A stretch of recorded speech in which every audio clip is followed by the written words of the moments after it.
mas sumaba pa yung buhay mo, nakasama ka namin, ng anak mo. Sana nga yung wish nila na magkaroon pa ng second baby, sana nga mangyari. Yes! Kung hindi man ngayon, bago ka umalis, sana sa pagbalik sa darating na next year hanggang 38, pero 39 ayoko na. No? Kung ayaw talaga, ayaw. Ano ba? Moment ko, quiet. God's blessing yun, kaya naniniwala ako na kung bibigyan kami, bibigyan, kung hindi, may dahilan. Dad, happy birthday, I love you.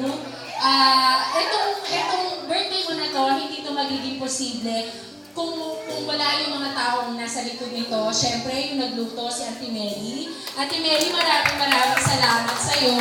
Napakasarap ng food mo kahit hindi ko pa natitikman kasi hindi ako makakain. Pero alam ko na ang kalidad ng luto mo. Sa mga, siyempre, sa kasama ko sa bahay, then, thank you kasi,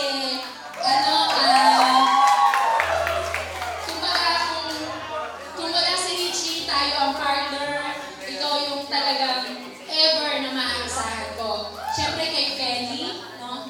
Maraming salamat. Sa mga kapatid ko, hindi man tayo masyadong nagkakausap-usap kasi busy, pero salamat kay Ate Dad sa pagpiprepare niya ng kimchi. Kay Ate Dele, kay Ate Dory, kay Ate, maraming salamat. Sa nanay ko, na kahit na napakalayo ng pinagalingan niya, nakarating siya, natulungan niya akong itago itong sikretong to. Maraming salamat.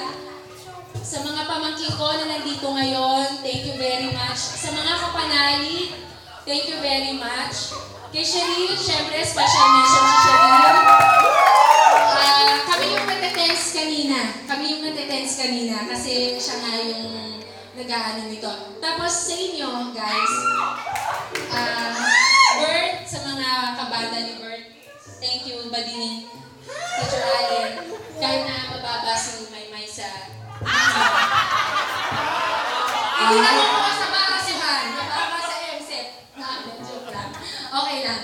So, thank you. Siyempre sa pamilya ni Richie, Mami, Daddy, sa mga friends niya, John, Shell, maraming salamat. Hindi ito posible nang wala kayo. Siyempre, sino pa? Baka may nakalimutan pa ako. Siyempre sa Diyos, no? Kasi, parang talagang kaagapay ko siya. Kaya nung na-aksidente si Richie last week, talagang sobra yung takot ko kasi mag-birthday siya, sabi ko, ba't nangyayari to? Tapos yung pa yung time na nagbabrowse ako ng pictures niya para sa video presentation and, talagang, ewan ko, sabi ni Junjun, mga ganung oras daw yun yung nangyari na bigla akong kinabahan. Thank you na rin kay Lord kasi eto maganda yung panahon. Lahat naman nakapunta, nakarating na maayos. So, maraming salamat sa inyo. Sa mga bata, thank you, Jay, sa mix. Salamat. So, Dre, sa lahat, maraming salamat. Kung may nakalimutan pa ako, thank you very much. Sa mobile, thank you. Sa may-ari ng resort, thank you very much. Napakaganda po ng resort ninyo. Sana po bigyan niyo ako ng discount. Maganda po itong resort na to. Kita nyo naman, bagong-bago, ang linis, di ba? O ano pang gusto nyo, pwede kayo mag-tour sa mga rooms. Maganda, ang bedsheet, Uratex ang foam. Ano pa hinahanap nyo? Discount! Para mabigyan ng discount. So thank you very much.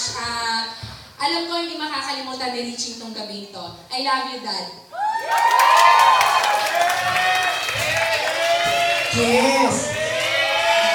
Yes!